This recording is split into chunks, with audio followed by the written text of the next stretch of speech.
Vamos a dar paso al doctor Carlos Bernal, que ya está pacientemente esperando para hablarnos de uno de los recursos más controversiales, más difíciles y más temidos que vienen después de un proceso ordinario, el recurso de casación. ¿Se casa, no se casa? ¿Cómo debería llamarse? Son las preguntas que nos hacen. ¿Cuándo se casa y cuándo no se casa? Y no se refiere justamente a un tema de solterío o de casado dentro de la familia, como decía bien, sino es un tema diferente que lo va a explicar el doctor Bernal a partir de este momento. Querido doctor, le cedemos la posta.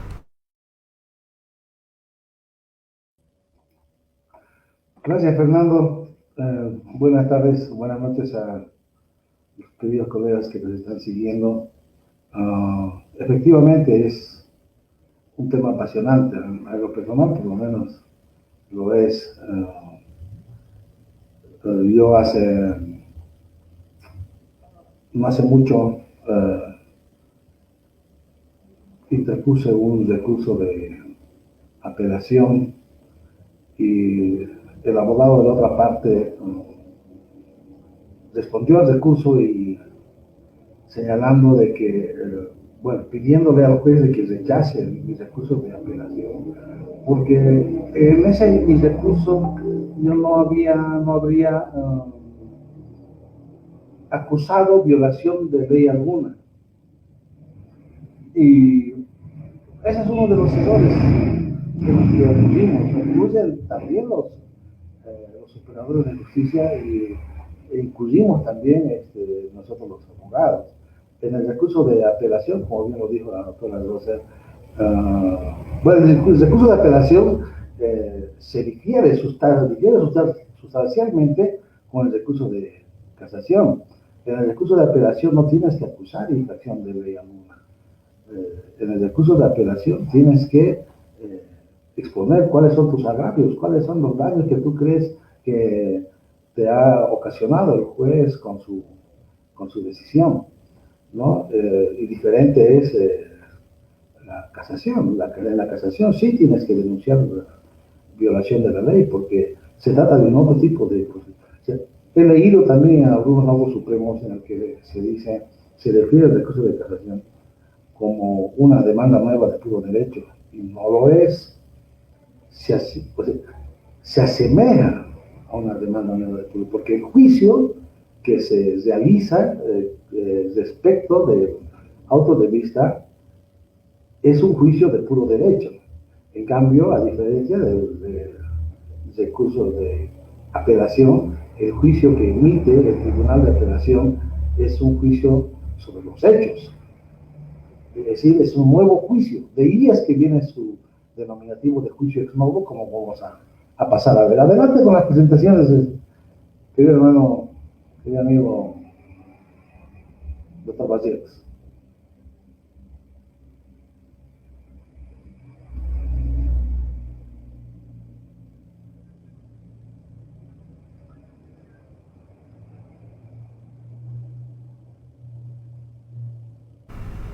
Adelante, doctor. Bien, la siguiente, por favor.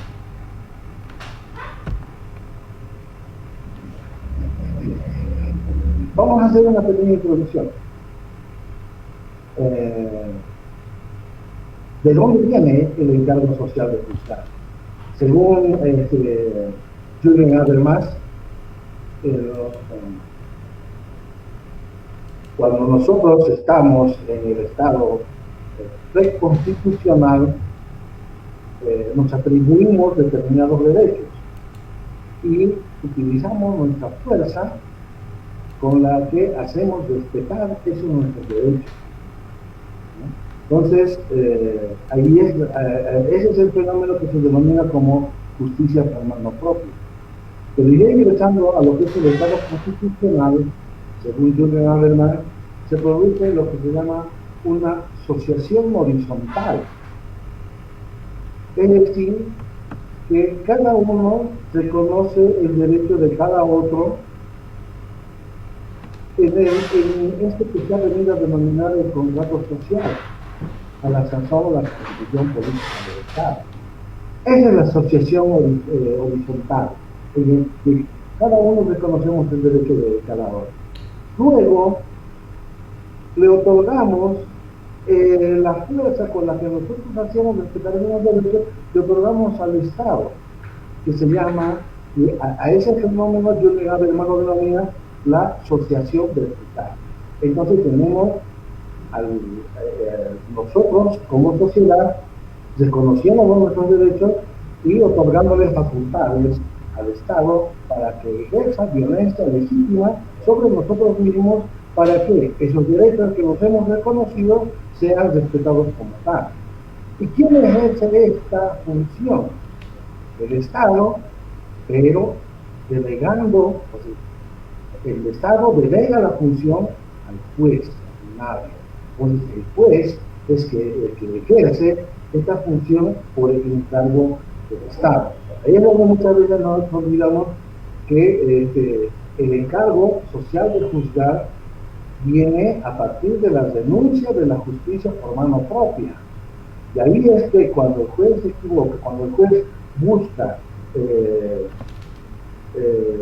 perfección procesal, está abandonando ese su encargo social para irse a un prurito que no tiene mucha relación con lo que el justiciable está reclamando, ¿no? Entonces, le estamos dando perfección procesal en vez de justicia, y eso es lo que no tenemos que olvidar. El siguiente, por favor. Bueno, estas son las definiciones del artículo 179 de la Constitución Política del Estado sobre cuáles son los órganos encargados de ejercer la jurisdicción ordinaria, como lo habíamos dicho, el juez, ¿no? Como tenemos el juez, los jueces ordinarios que tienen como máximo representante al Tribunal Supremo de Justicia. Bueno, tenemos también otras entidades institucionales especializadas, como el Tribunal Gubernamental, el Tribunal Constitucional. Siguiente, por favor.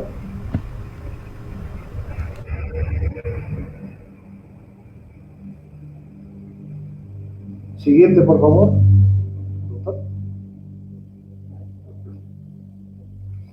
Bien. Lo que decíamos, ¿no? La facultad del juez de decidir el derecho nace a denuncia de la justicia por mano propia. Los fines políticos del órgano constituyen la paz social, para cuyo propósito se encomienda al juez impartir justicia diciendo el derecho en el marco de un debido proceso.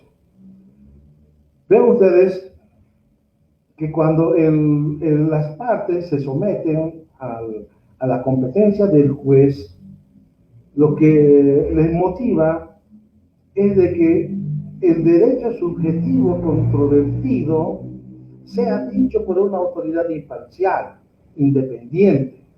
Por eso es que se reclama también imparcialidad e independencia del juez. No solamente se reclama, se garantiza en la ley y en la Constitución fundamentalmente, pero muchas veces esto no se cumple como sería de esperarse. Entonces, cuando las partes se someten a la competencia del juez, lo hacen a denuncia de la justicia por mano propia, ¿no? A efecto de que el juez sea quien resuelva ese es su derecho subjetivo controvertido.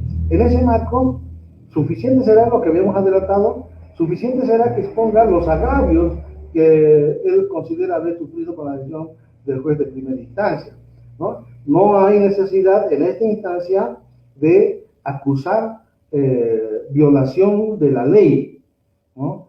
Yo he visto algunos autos de vista en los que el Tribunal de Apelación anula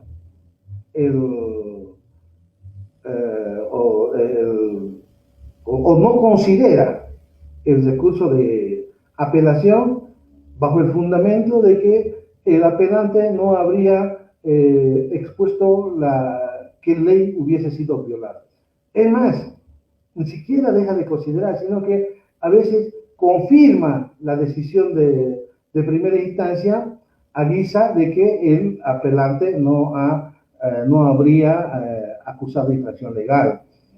Sí, ese es un total contrasentido, porque cuando el Tribunal de Apelación va a confirmar una decisión del juez de primera instancia, tiene que hacerlo en función de las consideraciones sobre el fondo de lo que esta autoridad ha decidido, ¿no? Y si no ha considerado el fondo a emergencia precisamente de un vicio, un supuesto vicio en los postulados del recurso de apelación, bueno, pues está renunciando a su competencia, ¿no?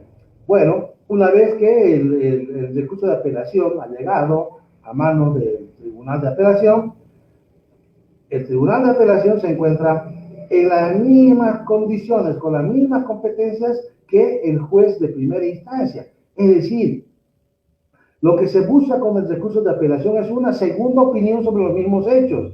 O, por supuesto, hay que tener mucho cuidado en que, la autoridad de apelación tiene que tener cuidado que su pronunciamiento no vaya más allá de lo que le han delimitado la decisión de primera instancia y el recurso de apelación. Porque todo aquello que no hubiese sido apelado, se entiende que hay sobre todo aquello que no hubiese sido apelado, se entiende que hay una aceptación tácita de lo decidido. Entonces, por eso es que el Tribunal de Segunda Instancia se habrá de encontrar limitado únicamente, o limitado en función de los puntos resueltos en la sentencia de primera instancia y los puntos materia de apelación o materia de los agravios que han sido expuestos en el recurso de apelación. Entonces, ¿sobre qué se va a expedir el Tribunal de Apelación? Sobre los mismos hechos que se ha expedido el juez de primera instancia. Por eso se dice un juicio ex novo, un nuevo juicio sobre los hechos, ¿no? Si no es sobre el derecho como tal, es sobre claro, por supuesto, toda decisión debe constituir una derivación racional de los hechos y del derecho, ¿no? Es decir, va a aplicar el derecho sustantivo, pero lo que es fundamental, pero ¿para qué aplica el derecho sustantivo? Aplica para resolver cuál es el derecho que le corresponde a las partes, el derecho subjetivo controvertido, ¿no? Entonces, el Tribunal de Segunda Instancia se habrá de expedir sobre los mismos hechos que han sido puestos en consideración del juez de primera instancia, ¿no? Y en ese caso, que recomendamos aquí, antes de la perfección procesal, los ritualismos absurdos, consultar con la justicia del caso en concreto, bajo su consideración. Esto es, impartir justicia y considerando siempre que el objeto del proceso es el reconocimiento de los derechos consignados en la ley sustantiva. Siguiente, por favor, doctor. Bueno, lo que decíamos, ya habíamos explicado esto. Este es un gráfico que viene a explicar lo que habíamos dicho al principio, ¿no? Las partes están en la misma posición, con los mismos derechos alegados que el juez de primera instancia, ¿no? Y tanto el juez de primera instancia como el Tribunal de Apelación tienen las mismas competencias, es decir, tienen que resolver sobre los mismos hechos que han sido alegados. Entonces, el auto de vista viene a constituir una segunda opinión sobre lo decidido por el juez de primera instancia. Estamos hablando sobre las cuestiones de fondo. Claro, por supuesto que van a haber cuestiones de forma en relación al debido proceso que tienen que ser resueltas a través de una decisión anulatoria, ¿no? Pero lo que nos interesa a nosotros es el fondo. El siguiente, por favor, doctor.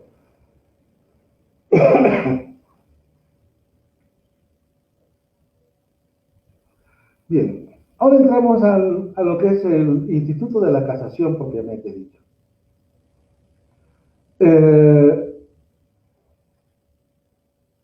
Dentro del recurso de casación tenemos que observar dos presupuestos que son fundamentales, dos elementos que son fundamentales, el jus litigatoris y el jus constitutionis, ¿no? En su naturaleza procesal se considera como un medio de impugnación, ¿no? Que responde al interés personal de las partes recusentes, quien activa el mismo en procura de una solución jurídica a su pretensión. Hay un autor que dice que en este caso lo que se produce es una especie de privatización del derecho. Carla Mandrey precisamente es quien se pronuncia en ese sentido, y señala de que por eso es que no hay una casación de oficio. La casación siempre va a ser a instancia de parte, ¿no? Y en ese marco es que, revisando la jurisprudencia, nos hemos encontrado con una sentencia, o sí, para continuar con el análisis del recurso de casación, quiero partir de las precisiones que se hacen en la sentencia constitucional 1468-2004. Bueno, hace tiempo, pero hasta ahora esta tesis que se sostiene en la sentencia constitucional no ha sido comentada siquiera por el Tribunal Constitucional, en el sentido de que si está bien o si está mal. Me voy a permitir leer, disculpen ustedes. Dice el Tribunal de Casación, en su definición sobre el instituto, dice, según la doctrina del derecho procesal, dice, la casación es un recurso extraordinario y excepcional que tiene una doble función. De un lado, la de unificar la jurisprudencia nacional y del otro, la de proveer la realización del derecho objetivo. Miren ustedes, son también las autoridades las que nos inducen en un error conceptual. Por eso es que muchas veces se nos hace difícil, cuesta arriba, el poder manejar esta herramienta, porque ya aquí encontramos ya un pequeño vicio conceptual. Es decir, cuando están refiriéndose a que la casación es un recurso extraordinario, no, señor, la casación no es un recurso extraordinario. Tenemos que partir nosotros de la diferenciación de lo que es el recurso. Dentro del instituto de la casación vamos a encontrar al recurso de casación y vamos a encontrar al órgano de casación, al tribunal de casación. Pues una cosa es el instituto y otra cosa es el recurso, ¿no? Eso es lo que no tenemos que confundir. Es decir, más abajo también señalan eso. Así como sus raíces históricas, dice, la casación es un recurso extraordinario.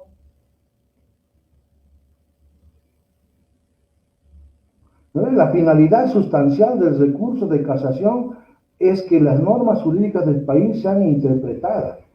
No, señor. Si me están siguiendo, estoy leyendo el segundo párrafo. Dice, de los criterios doctrinales referidos, se infiere que la finalidad sustancial del recurso de casación es que las normas jurídicas del país sean interpretadas de manera uniforme por el Tribunal de Casación. Tampoco eso es muy así. Primero, que el recurso de casación no tiene esa finalidad de unificar las normas jurídicas. Y no es únicamente para que sean interpretadas de manera uniforme por el Tribunal de Casación. El Tribunal de Casación es un tribunal de cierre. Es decir, que el Tribunal de Casación es el que dice la última palabra dentro de la interpretación de la ley en el marco de un derecho subjetivo controvertido.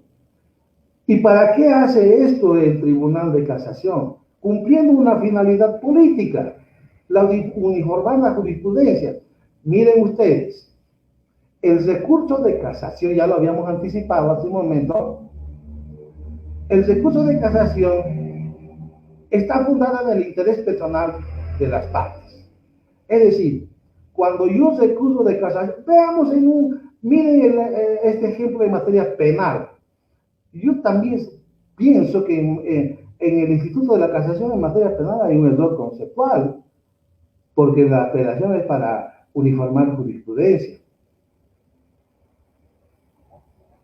Supongamos que tenemos a un asesino, un violador, un una persona, un criminal sádico, a quien lo condenan en un proceso penal, ¿ustedes creen que ese señor va a decir, bueno, ahora tengo que cumplir con una responsabilidad social? Tengo que uniformar la jurisprudencia. Tengo que buscar que se uniforme la jurisprudencia. ¿Eso va a pensar ese señor? No. Yo manejo asuntos laborales, no me quiero meter mucho en lo que es materia penal, pero bueno, lo he entendido así. En materia laboral, el trabajador no recurre de casación para uniformar la jurisprudencia. El trabajador o el empleador recurren de casación en función del derecho subjetivo que ha sido controvertido en las instancias. Porque quieren que sea el Tribunal de Casación quien en última instancia diga cuál es el derecho. Por supuesto que el recurso de casación abre la competencia del Tribunal de Casación para una otra finalidad, que se vienen a denominar los fines políticos del órgano, que es la uniformación de la jurisprudencia. No es la unificación. Hemos leído, creo, en ese pasaje que hemos citado de esa sentencia constitucional, está hablando de unificación. No es uniformar, la uniformación de la jurisprudencia. ¿Y cuál es la finalidad de la uniformación de la jurisprudencia?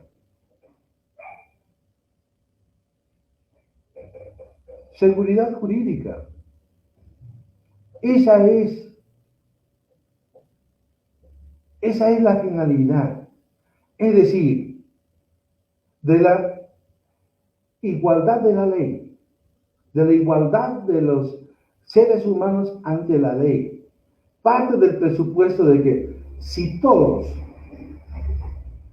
somos iguales ante la ley, la interpretación que los jueces hagan de esa ley también tiene que allanar esas características de igualdad. ¿Por qué? Si un juez interpreta de un determinado modo una norma jurídica y dice a partir de esa interpretación cuál es el derecho en este caso concreto, y sobre el mismo caso o un caso muy parecido a ese, un otro juez interpreta desde un otro punto de vista a partir de unas otras escuelas esa misma norma de distinto modo y dice cuál es el derecho y no comparte con la otra decisión, estamos hablando de que la ley no había sido tan igual para todos. ¿Por qué? Porque se ha hecho distinta interpretación de esa ley y que ha decantado en una desigualdad de aplicación de la ley para todos, ¿no? Entonces, esa es la finalidad. ¿Y qué se busca con eso? Seguridad jurídica. Y seguridad jurídica, al final, convivencia, paz social. Y con la paz social, la felicidad de cada uno de nosotros. La felicidad que nosotros escogemos, por supuesto. Pero ese es el propósito final, ¿no? Entonces, cuando nosotros volveremos al anterior, querido doctor. Entonces, cuando nosotros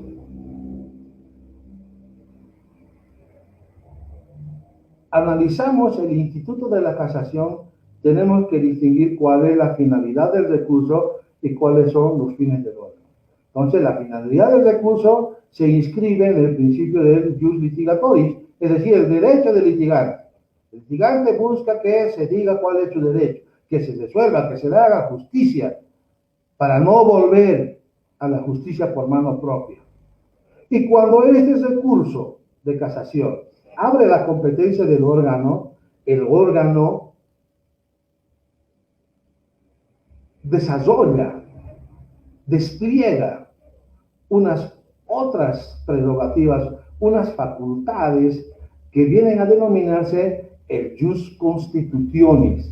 Es decir, el jus constitutionis engloba lo que es la nomofilaquia. En la historia del recurso de casación,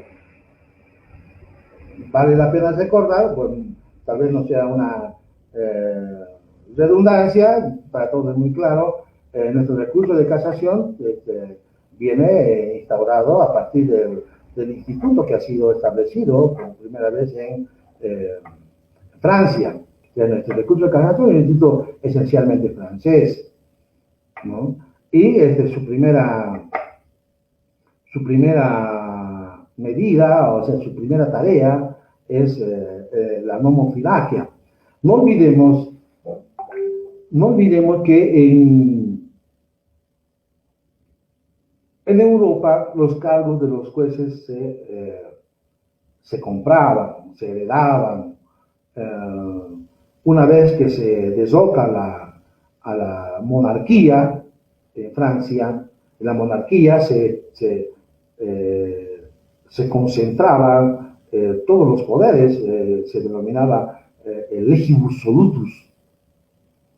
Es decir, en la monarquía se concentraba el ejecutivo, el legislativo, el judicial, y entonces con la Revolución Francesa lo que se hace es quitarle el poder y dividirlo, ¿no? Pues ahí es donde nace la división de los poderes, y más allá con la Revolución Norteamericana, los frenos y contrapesos, ¿no? Es decir, el control entre los poderes. Bueno, pero esa es otra cosa que lo podemos dejar para una otra conversación, que es un tema muy apasionante, también un tema muy bonito, ¿no? Entonces, se divide el poder, ejecutivo, legislativo y el judicial. En el judicial, es decir, como la Asamblea Legislativa se había conformado a partir del voto popular, se entendía que este era el representante del pueblo, que era el portavoz del pueblo. La ley entonces era la voz del pueblo, y siendo voz del pueblo era la voz de Dios. Entonces nadie podía ni siquiera interpretar, ningún juez podía interpretar una ley. Es decir, que el juez estaba obligado a aplicar la ley, a decidir una controversia exento de pasión, lo que suponía sin temor, sin odio y sin piedad. Así es como el juez tenía que aplicar la ley, solo en beneficio de la ley. Entonces, no podía interpretar la ley hasta que en 1804, con el Código Napoleónico, se dice, bueno, se hace un corte sobre esta definición. Dice, guay, de que el juez deje de fallar porque no haya ley o oscuridad de la ley, etc. El juez está obligado a fallar las decisiones, las causas que han sido puestas a su conocimiento. Bueno, volviendo a lo que estábamos hablando. Como el juez no podía interpretar, llegaban las causas al Tribunal de Casación, que a un principio era un órgano, una entidad política más que jurisdiccional. Tampoco podía hacer mucho. Cuando había un caso en el que no había una ley para resolver esa controversia, entonces lo archivaban, a fin de año se hacía una diputación, una delegación, que se iba a la Asamblea Legislativa y le decían, señores, un informe, el informe anual que hacemos nosotros actualmente, bueno, que hace el órgano judicial actualmente, y, señores, estas causas no han sido juzgadas, no han sido resueltas, porque no hay ley oscura, no hay ley sobre ese tema. Entonces lo que hacía la Asamblea Legislativa era dictar una ley, y dictaba una ley, devolvía al Tribunal de Casación, que a un principio era la Corte de Casación, devolvía al Tribunal para que juzgue con esa ley, que al final es la Asamblea Legislativa quien termina resolviendo las controversias personales, es decir, las causas que eran de competencia exclusiva del órgano judicial. Es decir, la Asamblea legislativa termina concentrando el poder, ¿no? Pero eso ya se resuelve con el Código Napoleónico, en el que en el artículo 4 se dice que el juez tiene la obligación de resolver las causas y se le autoriza a interpretar la ley. Entonces, pero la interpretar la ley solamente como custodio de la ley. Por eso es que se denominaba la nomofilaquia. Luego vienen otras facultades, como el control jerárquico, bueno, y al último, la posibilidad de hacer justicia, es decir, la función que se ha venido a denominar como la función diquelógica, es decir, la justicia del caso en concreto. Indirectamente sí, ya lo decía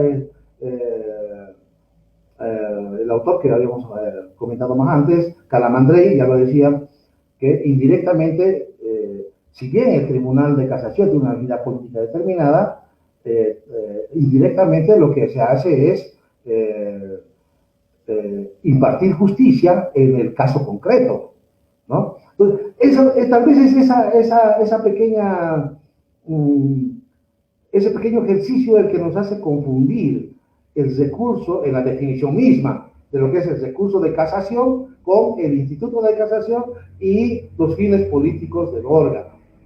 Ahí esa es la parte que nosotros debemos de entender mejor, ¿no? Diferenciar bien eso, y a partir de eso vamos a empezar a manejar mejor esta herramienta.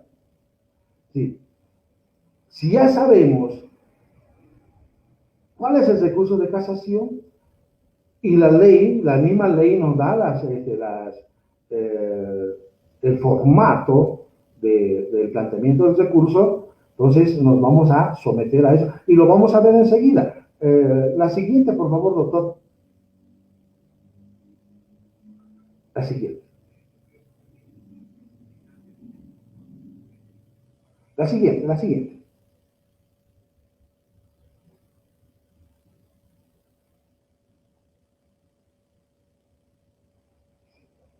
Bueno, nos está un poco variando esta presentación, pero igual no hay problema. Vamos a saltarnos un poco a lo que es la casación en la forma o la nulidad.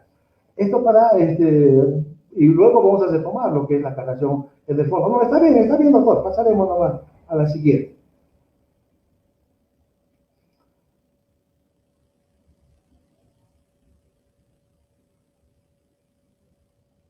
La nulidad es un instituto que escapa de lo que se ha venido a denominar el principio de congruencia. Es decir, que el Tribunal de Casación puede no pronunciarse sobre el contenido del recurso de casación en el fondo, y en vez de eso puede ir a anular obrados, anular el auto de vista o anular obrados. Eso, y en tanto y en cuanto el tribunal haya advertido que en la causa, en el trámite de la causa, se hayan incurrido en violaciones al debido proceso, con incidencias en el derecho de acceso a la justicia o el derecho a la defensa. Y esta nulidad debe, como una decisión de última ratio, y así se tiene admitido finalmente, que la nulidad es una decisión de última ratio, porque no todo es anulable, tiene que someterse a determinados requisitos, como es el principio de trascendencia, por ejemplo, es decir, que ese vicio procesal haya efectivamente causado daño a una de las partes, haya restringido el derecho de acceso a la justicia del demandante o el derecho de defensa del demandado. Es decir, no debería, ni debe, ni deberá entenderse como una simple búsqueda de perfección procesal. No. Yo hace años he tenido cuando me encontraba, como en este momento, en el ejercicio libre de la profesión interpuso un recurso de casación. Bueno, interpuse, no me notificaron con la sentencia, me di por notificado con la sentencia y interpuse un recurso de apelación dándome por notificado. El anterior Código de Procedimiento Civil te daba la facultad de que puedas retirar el expediente para formular tu recurso de apelación, y la misma ley decía el hecho que haya sacado el expediente del juzgado ya suponía una notificación tácita con la sentencia. Bueno, interpusimos el recurso de apelación, sus trámites, demás cosas, llegó al final se radicó después la casación, se radicó en el Tribunal Supremo, en la Sala Social, ¿de acuerdo? Y la Sala Social anuló obrados. Anuló obrados porque no encontró en el expediente la diligencia que certifique que se nos había notificado con el recurso, con la sentencia de primera instancia. Y con eso, con ese fundamento, anuló el Tribunal de Casación. Sí, porque no nos habían notificado con la sentencia de primera instancia.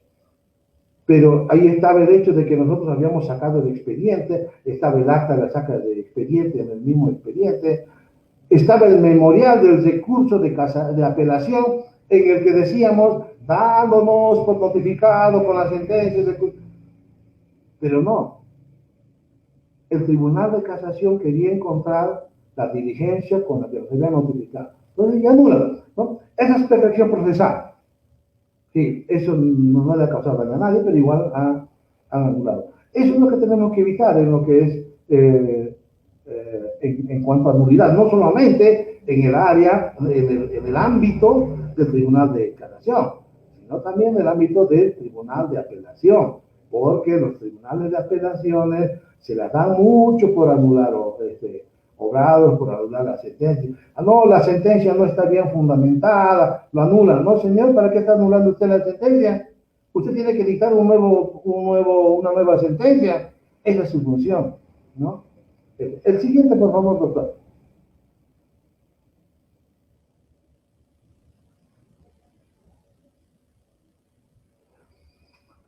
Bien.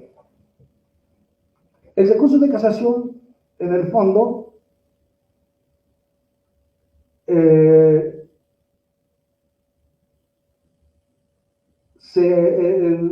código, la ley admite un recurso de casación, en el fondo cumpliendo determinados requisitos. Entre ellos es acusar por violación de la ley o por error de derecho en la apelación de la prueba. Estamos un poquito alargándonos demasiado, les pido muy disculpas, vamos a ir acortando un poco lo que viene más adelante. Pero esta parte es importante. El error de derecho, bueno, el error de hecho en la apelación de la prueba supone una operación racional fallida respecto del contenido de la prueba, o dicho de otro modo, de lo que la prueba en particular materia de este informe. Es decir, si yo describo un ave con plumas, pico, palmípeda,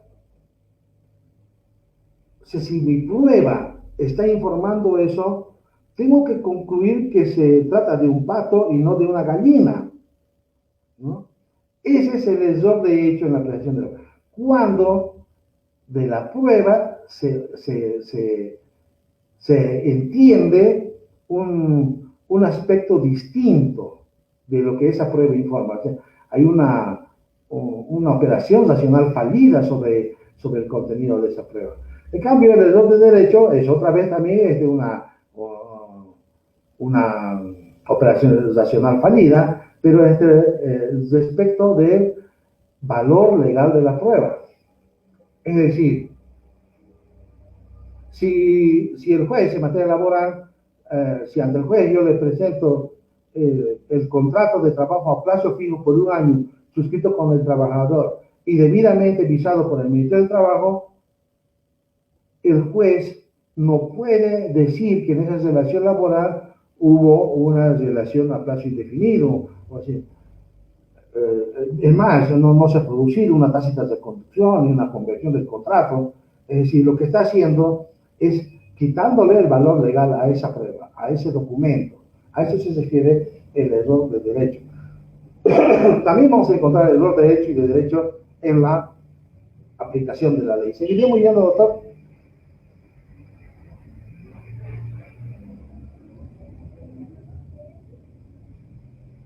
Pues es lo que habíamos dicho, ¿no? Una errónea conclusión fáctica determinará una errónea aplicación de la ley y con ella su infracción. Vea, el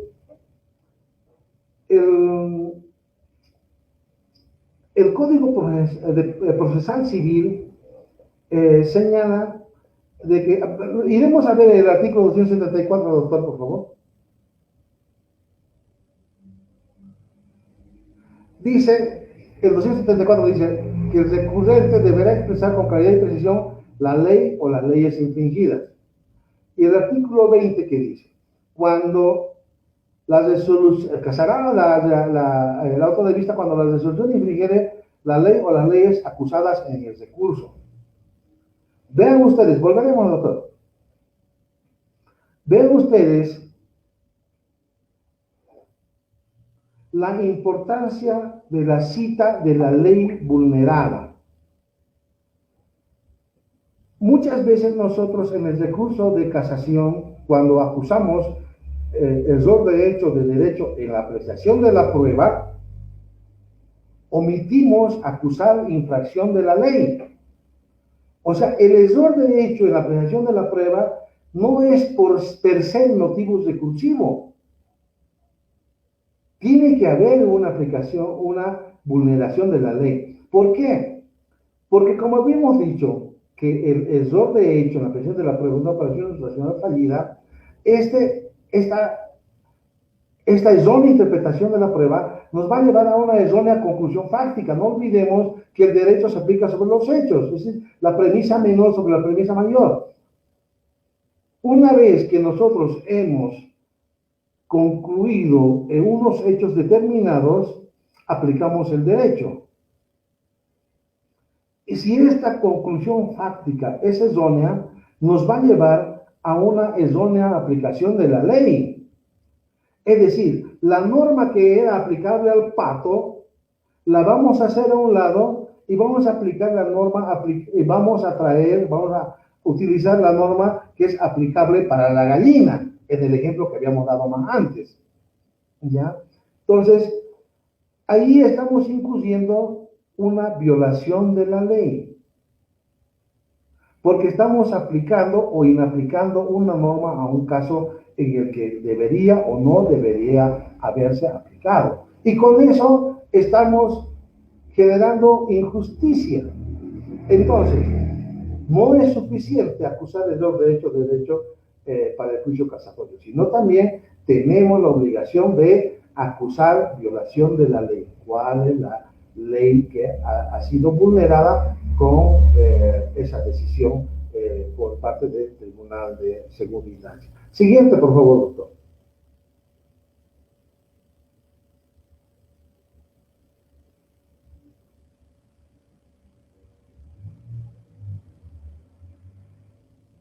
Eso es lo que precisamente estamos hablando, ¿no? En la aplicación de la ley, el error de hecho es el vicio de la premisa menor traducida en la aplicación de una norma de derecho pensada para un hecho distinto. Es una simetría. Es lo que habíamos hablado en el ejemplo que había puesto. El error de derecho supone el desconocimiento expreso de los alcances efectos de la ley. Bueno, y esta presentación la hemos traído para aclarar una cosa, porque la casación también se autoriza por disposiciones contradictorias. Y muchos entendemos que la disposición contradictoria o son las normas o las leyes que ha aplicado el tribunal de apelación, o porque los argumentos, las ratio decidendi entre sí mantienen cierta contradicción. No es así. Cuando el Código Procesal Civil hace referencia a las disposiciones contradictorias, hace referencia al decisum, al por tanto.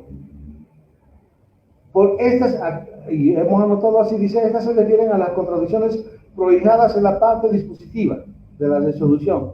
consistentes en mandatos opuestos, de tal modo que el cumplimiento de uno impida el cumplimiento de los otros. Es decir, la decisión sea difícil de ser ejecutada precisamente debido a este vicio en la parte resolutiva del juez o del tribunal de segunda instancia. Eso es lo que tenemos que tener mucho cuidado en el análisis y en la formulación de nuestros recursos de casación. Siguiente, doctor.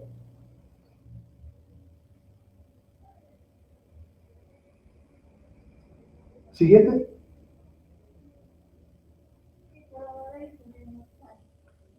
Siguiente. Estos son como último.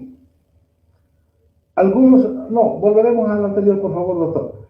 Como es bien muy frecuente en el foro, al anterior, doctor, al anterior. Ahí. Encontrar esto. No, el otro. Estaba bien el anterior. Es muy frecuente encontrar esos vicios en la formulación. Este está bien, ahí déjelo, doctor. O sea, acusa, ¿no? El recusante dice que el Tribunal de Apelación ha violado el principio de la inversión de la prueba declarado por el artículo 3H, 66 y 150 del Código del Trabajo. Y eso lo presenta como recurso de casación en el fondo, ¿no? Los principios de protección y denunciabilidad y prescriptibilidad consagrados por la Constitución Política del Estado, 81 del Código Penal del Trabajo. Vean ustedes, esas son normas que hacen a la instrumentalidad del proceso. Por ejemplo, a ver, si nosotros estamos en materia laboral, si estamos demandando el desahucio por el preaviso, entonces lo que nosotros tenemos que aplicar, y el juez nos ha negado, el Tribunal de Apelación nos ha negado ese derecho, ¿qué tenemos que aplicar? Los institutos que hacen al desahucio, al preaviso, el 12 de el artículo 12 de la Ley General del Trabajo, el 16 de la Ley General del Trabajo. Esos son los sustantivos que gobiernan, que hacen, que se relacionan con el derecho subjetivo controvertido. Estos otros que están citándose en esta es una extracción que hemos hecho de un recurso de casación. Estos hacen a la instrumentalidad. Esta cita de estos artículos es también, tal vez, para el recurso de casación en la forma, siempre y cuando se haya acusado lesión al derecho de las partes, porque tampoco es porque hemos aplicado el 66 y punto se anula, no.